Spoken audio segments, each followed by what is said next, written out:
Buenos días, nosotros somos el equipo 5. Mi nombre es Riel Martínez y a continuación presentaremos la tarea 3.3, variadores de velocidad, en base a variadores de frecuencia trifásicos. Muy bien, el primer punto que tenemos que tocar es la definición de qué es un variador de frecuencia. En palabras generales, un variador de frecuencia lo que hace es tomar la corriente alterna de una serie de líneas trifásicas y convertirla a otra corriente alterna trifásica, pero la cual es controlada por medio de un dispositivo interno, el cual es el controlador.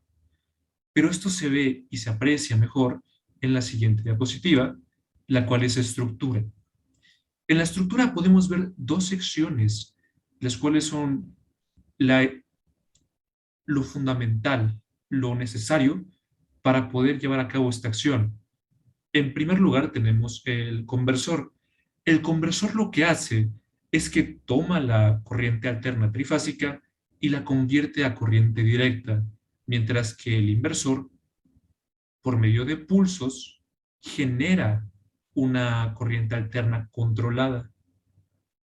Y así se puede variar la frecuencia en base a la necesidad que se requiere. Todo esto, como se muestra en pantalla, en base a un circuito de control. Muy bien. Pero esto se ve mejor en la siguiente imagen, donde podemos ver claramente cada fase, los dispositivos a los cuales se conectan, en el caso del conversor, a una serie de 6 diodos que únicamente dejan pasar la corriente en un sentido, y un filtro capacitivo que hace que la señal sea más continua, más limpia. Pero lo que quería mencionar aquí era la sección del inversor, lo que vendría siendo el controlador y los transistores. Los transistores únicamente tienen una función: dejar pasar la corriente continua o no dejarla pasar. Esta acción es controlada por medio del controlador, como su nombre lo indica. Y, en general, lo que se hace es controlar unos pulsos. Y eso es lo que vamos a ver a continuación.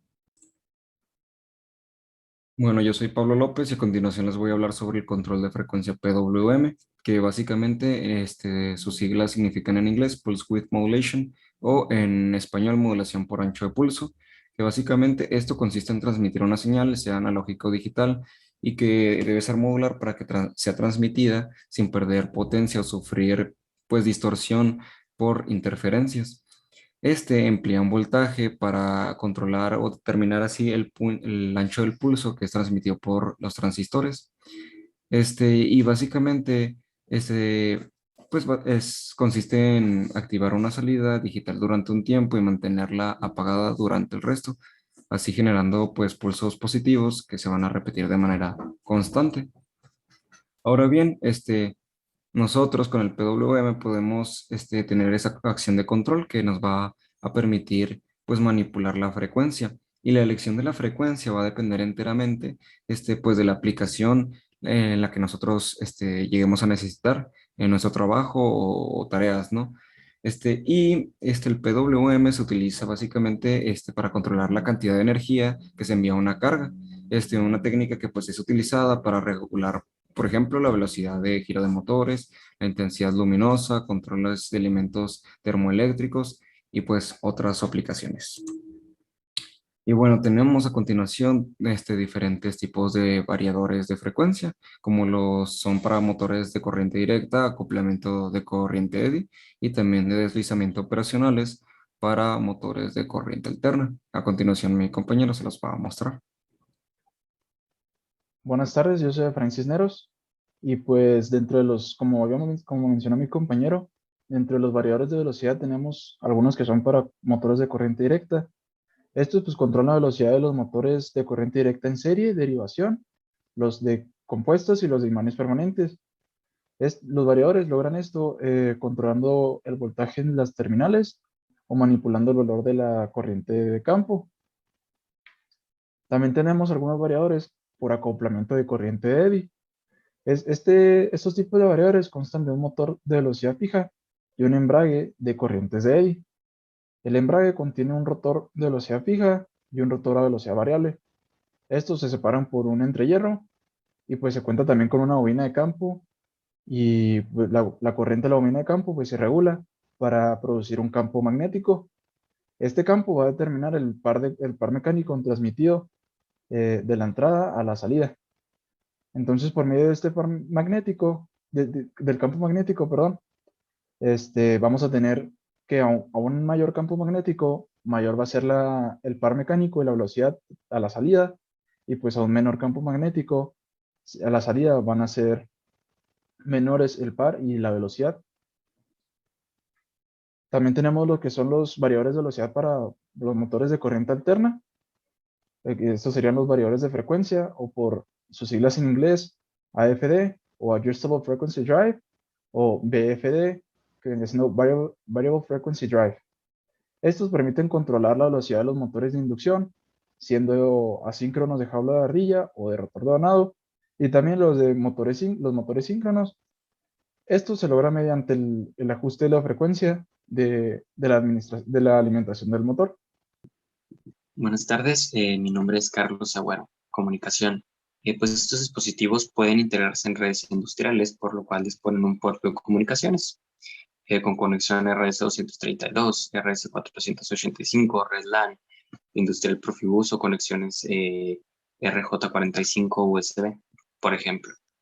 Cada fabricante va a facilitar el software de control mediante el bus de comunicaciones que va a permitir el control, programación y monitorización del variador o variadores en cuestión.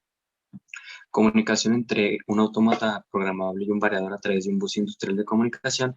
Bien, pues se han diseñado módulos de comunicación para cada uno de los buses industriales estandarizados.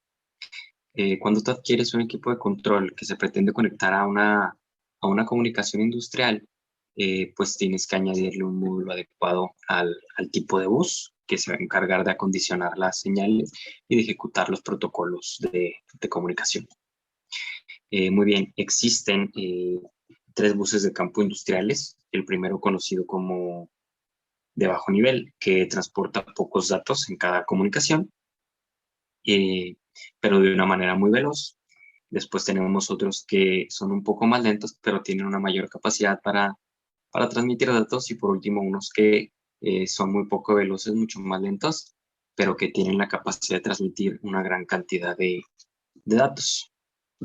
Muy bien, aquí tenemos un diagrama donde un variador está conectado a dos autómatas programables por medio de su puerto de comunicación. El primero está conectado mediante 4 cables con bornes, y el otro mediante su puerto de comunicación con un cable RJ, un cable tipo RJ. Tenemos la comunicación multipunto. Qué bien, cuando la complejidad de los procesos a automatizar es mucha o se eleva, se necesitan varios equipos para su control. ¿Ok? En estos casos el volumen de datos es muy alto, pero la velocidad no se requiere que lo sea tanto. No es raro encontrar ordenadores en este tipo de comunicación, ya que nos sirven para almacenar o gestionar datos. ¿Ok? Para este tipo de aplicaciones, pues hay una serie de buses de campo que cumplen con el servicio, aunque el principal es el cable Ethernet. El montaje y conexión de este tipo de buses pues es muy similar al anterior, a través de conectores de tipo RJ, otros específicos. Ok, aquí tenemos los cables de los que hemos estado mencionando, el RS-232, RS-485, que son muy similares. Aquí tenemos la foto. También la conexión Profibus, un cable tipo RJ y por supuesto una conexión USB. Bien, yo soy Víctor Gómez. Les voy a hablar acerca de las aplicaciones más típicas de estos variadores de frecuencia o de velocidad. Pues tenemos para las cintas transportadoras, que puede regularse pues la velocidad de producción según el tipo de producto. También pues puede evitar algún golpe o algún inconveniente al transportar materiales delicados. Tenemos pues las bombas y ventiladores centrífugos y las bombas de desplazamiento positivo, los cuales nos servirían para controlar el caudal en sistemas de presión. Controlando pues la velocidad de esta, pues se pueden evitar golpes de ariete en el arranque o en el stop. Tenemos para sensores y elevadores, que pues son para tener un arranque y un stop más suave, y pues dependiendo de la aplicación, variar la velocidad, dependiendo de la aplicación. Tenemos para las extrusoras, ya que pues el factor clave que afecta la calidad del producto pues sería la velocidad del tornillo, y con esta variable se puede variar. Tenemos las prensas mecánicas y balancines, que pues para estas se evitan desperdicios de materiales pues al obtener arranques suaves y mediante pues las velocidades bajas en el inicio. También pues al tener un arranque suave y un inicio de baja velocidad, pues se ahorra consumo de energía. Tenemos para máquinas textiles, que pues es para distintos tipos de material, se usa dependiendo de la tela, la textura, se podría usar diferente velocidad. Tenemos los compresores de aire, que se obtienen arranques suaves también, y pues igual se regula el consumo del arranque. Y tenemos las bombas de extracción, que pues se puede adecuar la velocidad para la necesidad de algún pozo, etcétera. Y pues por nuestra parte sería todo. Muchísimas gracias.